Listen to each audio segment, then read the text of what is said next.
7. 인간이란 무엇입니까? 인간이란 무엇입니까? 아니, 당신은 누구십니까?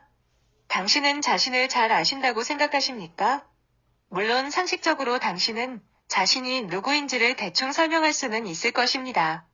하지만 제가 지금 묻고 있는 것은 당신의 혈통, 직업, 신분이 아니라 당신의 진정한 본질입니다.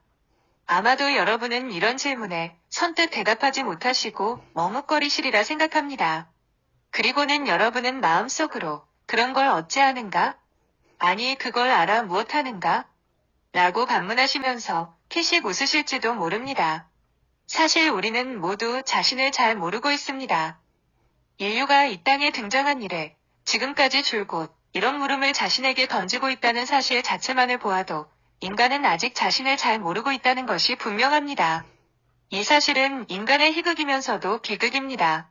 인간이 이런 물음을 자신에게 던지면서도 그 스스로 대답을 내릴 수 없다는 모순 자체가 이미 인간의 신비를 입증합니다. 정말 인간은 인간에게 최대의 신비입니다. 아침에는 4발로, 낮에는 2발로, 저녁에는 3발로 걷는 짐승이 무엇이냐? 라는 스핑크스의 물음은 대답하기 쉬운 물음입니다. 하지만 만약 그가 인간이 무엇이냐? 고 묻는다면 그 누구도 자신있게 대답하지 못할 것입니다. 그러나 만약 이 대답이 우리의 생사와 운명을 결정짓는다면 우리는 나 자신이 누구이며 나는 어디로부터 왔고 어디로 가는지도 모르고도 그럭저럭 살아갈 수 있다. 이런 골치 아픈 문제로 고민하느니 당장 살아가는 문제가 더 중요하다고 말할 수 있을까요? 비록 우리의 무지가 당장 우리의 목숨을 빼앗아가지는 않는다고 하더라도 만약 우리가 자신을 모른 채 부평초처럼 바람에 떠밀려 살아간다면 그렇게 살아간 삶은 진정 우리 자신의 삶이 아닐 것이며 그래서 남이 우리 자신의 생명을 빼앗은 것이 아니라 우리 자신이 우리 자신의 귀한 생명을 스스로 탕진했다고 말할 수 있을 것입니다. 비록 우리가 하나님이나 세계에 대해서는 잘 모르거나 적당히 알고서도 그럭저럭 살아갈 수는 있을지언정 정말 자기 자신을 모른 채 자신의 삶을 참되게 살아갈 수 있을까요? 그러므로 너 자신을 알라라는 소크라테스의 도전적 발언은 인류가 해결해야 할 최대의 수수께끼입니다. 성서는 인간을 무엇이라고 말합니까?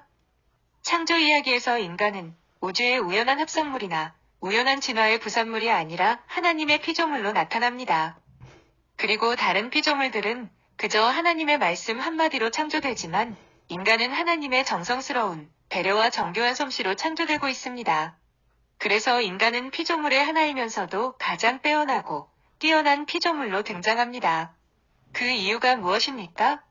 그것은 인간이 다른 피조물들과는 달리 바로 하나님을 닮은 존재, 즉 하나님의 형상으로 창조되었기 때문입니다. 그러므로 인간은 모두 존엄하고 고귀한 존재로 지음을 받았습니다.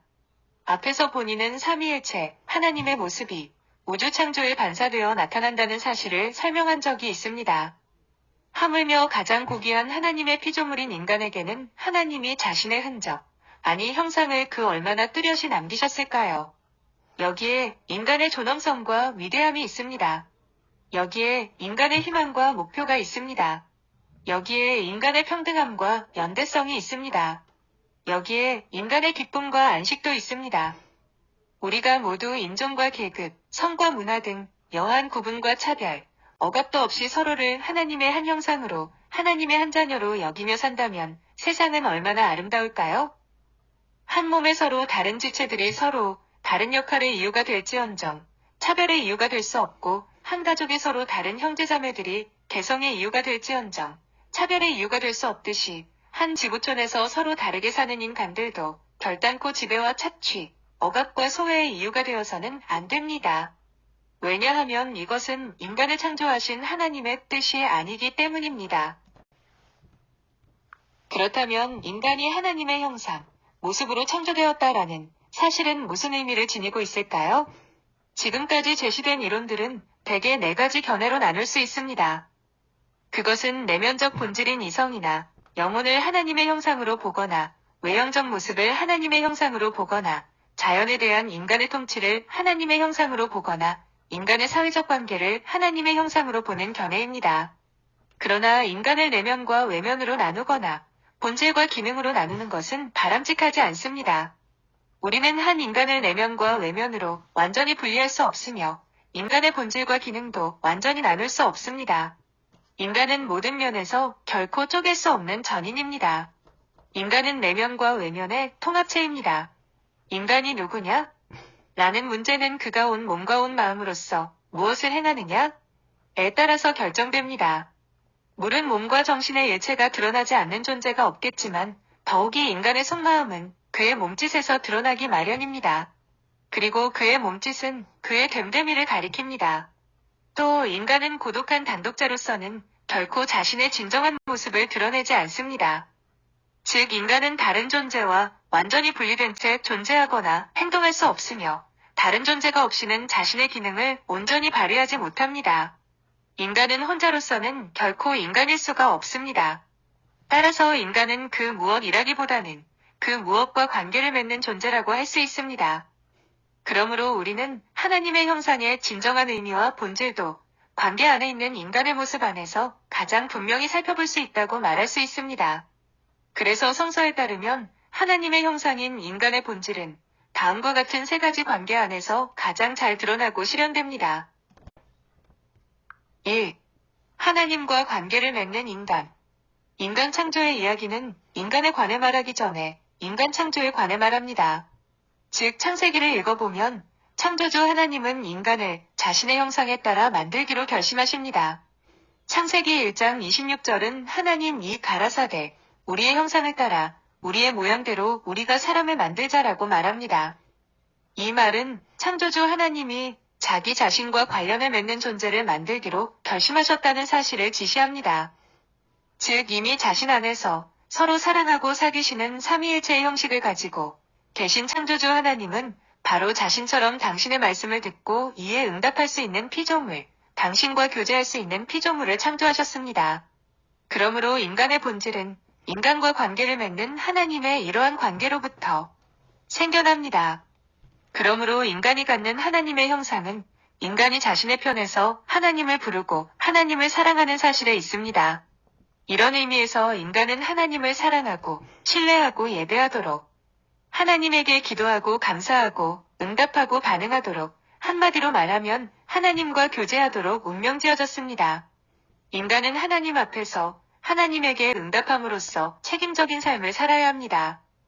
세계를 두루 살펴보면 인종마다 풍습과 습관, 언어와 종교가 다 다르지만 한 가지 일치하는 정으로서 가는 곳곳마다 재간이 없는 곳은 없다고 합니다. 인간은 운명적으로 하나님으로부터 지음을 받고 하나님과 교제하도록 결정되었기 때문에 본질적으로 종교적 존재입니다. 바로 이 점이 동물과 뚜렷이 구별되는 점입니다. 동물의 세계에는 종교 행위가 없습니다. 오직 인간만이 절대자를 찾고 부르고 예배하는 존재입니다. 오늘날 겉으로는 절대자를 부인하는 현대인들이 많이 있는 것처럼 보이지만 마음으로는 절대 자를 모시지 않는 사람은 하나도 없습니다. 절대자를 극구 부인하는 사람이라도 자세히 살펴보면 황금이나 인기, 권력이나 사랑, 심지어는 자기 자신이나 자기 주먹까지 절대로 신봉하고 있는 것을 볼 수 있습니다. 인간은 우상, 거짓 신이라도 섬겨야 할 존재이기 때문에 하나님으로부터 아무리 도망가려고 노력하더라도 그는 항상 하나님의 눈과 손에서 벗어날 수 없습니다. 왜냐하면 하나님은 영원히 도피할 수 없는 분이요. 우리 앞에 마치 절벽처럼 우뚝 서 계시는 영원한 당신이기 때문입니다. 2. 동료 인간과 관계를 맺는 인간. 창세기 1장 27절은 하나님이 자기 형상, 곧 하나님의 형상대로 사람을 창조하시되 남자와 여자를 창조하셨다라고 말합니다. 그러므로 하나님의 형상이 존재하고 실현되는 또 다른 관계는 인간의 성적인 차이와 사귐에 있습니다. 인간이 남과 여라는 두 가지 성을 갖는 존재로 창조되었다는 것은 중요한 역할을 합니다. 남녀의 구별과 결합은 모든 인간관계, 가족관계, 사회관계의 토대와 출발점입니다. 그러므로 인간은 사회적 존재입니다. 이러한 사귐은 하나님 자신의 모습과 일치합니다. 하나님도 자신 안에서 풍부한 사귐의 관계를 맺는 분이시기 때문입니다. 하나님 안의 구별과 사귐은 인간들의 사회생활을 결정합니다. 하나님은 남자와 여자, 부모와 자녀의 삶의 사귐을 결정하는 삼위일체 하나님입니다. 여기서 남자와 여자를 구별하는 모든 종류의 이론적, 실천적 차별은 부당하며 남과 여의 성적인 우위와 서열도 불가합니다. 왜냐하면 하나님은 남자만이 아니라 여자도 동일하게 자신의 형상으로 창조하셨기 때문입니다. 인간은 홀로 고독하게 땅에 서 있는 한 그루의 나무와 같은 존재가 아니라 서로 기대고 의지하며 함께 사는 존재입니다. 인간은 오직 사람들 사이에 있을 때, 즉 더불어 살아갈 때 비로소 참 인간입니다. 그러므로 인간은 이웃을 외면하고 무시해서는 안 됩니다. 이웃을 존중하며 그와 더불어 살아갈 때 비로소 인간은 참 인간이 될 수 있습니다. 이런 의미에서 인간은 이웃에게도 책임적인 존재입니다. 나는 너로 인하여 내가 될 수 있습니다. 너를 부를 때 비로소 나도 존재할 수 있습니다. 마틴 쿠퍼가 말했듯이 우리는 나와 너의 만남 안에서 영원한 당신이신 하나님의 옷자락을 봅니다. 우리는 너에게서 영원한 당신을 부릅니다. 그러므로 모든 참된 삶은 만남입니다. 선. 세계와 관계를 맺는 인간. 하나님은 자신의 형상대로 창조된 인간에게 만물의 통치권을 부여하셨습니다. 창세기 1장 28절은 하나님이 그들에게 복을 주시며 그들에게 이르시되 생육하고 번성하여 땅에 충만하라, 땅을 정복하라, 바다의 고기와 공중의 새와 땅에 움직이는 모든 생물을 다스리라고 말합니다. 그러므로 인간은 만물의 통치자를 이 땅에서 대리하는 존재입니다. 그러나 여기서 우리는 다음과 같은 사실을 반드시 유념해야 합니다. 첫째, 비록 인간은 다른 피조물과는 달리 탁월한 존재로 창조되었지만 인간도 분명히 자연적인 존재입니다.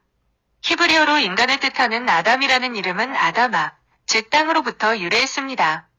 인간은 땅으로부터 지음을 받고 땅 위에서 집을 짓고 땅에서 경작한 것으로 먹고 살며 죽어서 땅으로 되돌아갑니다. 이처럼 땅은 인간에게 어머니와 같습니다. 그러므로 인간이 아무리 자연보다 뛰어난 정신적 존재라고 자랑하더라도 인간은 자연의 품을 떠나서 살 수는 없습니다. 인간이 자신의 육신적 어머니라고 말할 수 있는 땅을 어떻게 멸시할 수 있겠습니까? 만약 인간이 땅을 버린다면 땅도 인간을 버릴 것입니다. 땅과 인간은 공동 운명체예요. 다 같은 하나님의 피조물입니다. 둘째, 인간의 세계 지배는 하나님의 형상인 인간을 위험에 빠뜨려서는 안 됩니다.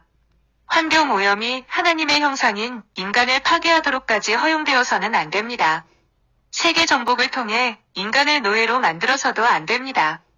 인간의 지배권은 인간 이외의 모든 피조물을 다스리기 위한 것이지 인간을 다스리기 위한 것은 아닙니다. 그러므로 세계의 주인이 되려는 민족과 인종과 국가는 결코 하나님의 형상이 될 수 없습니다. 오히려 그들은 괴물이 될 따름입니다. 셋째, 자연에 대한 인간의 지배도 단순히 자연에 대한 인간의 일방적이고 착취적인 지배가 아닙니다.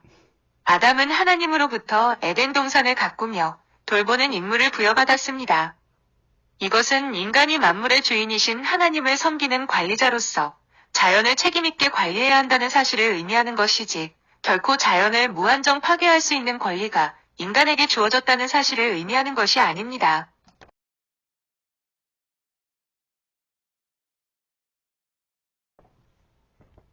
하늘과 마찬가지로 땅도 인간이 함부로 나눌 수 없듯이 하나님의 피조물인 땅을 인간이 인위적으로 독점하거나 파괴할 수도 없습니다.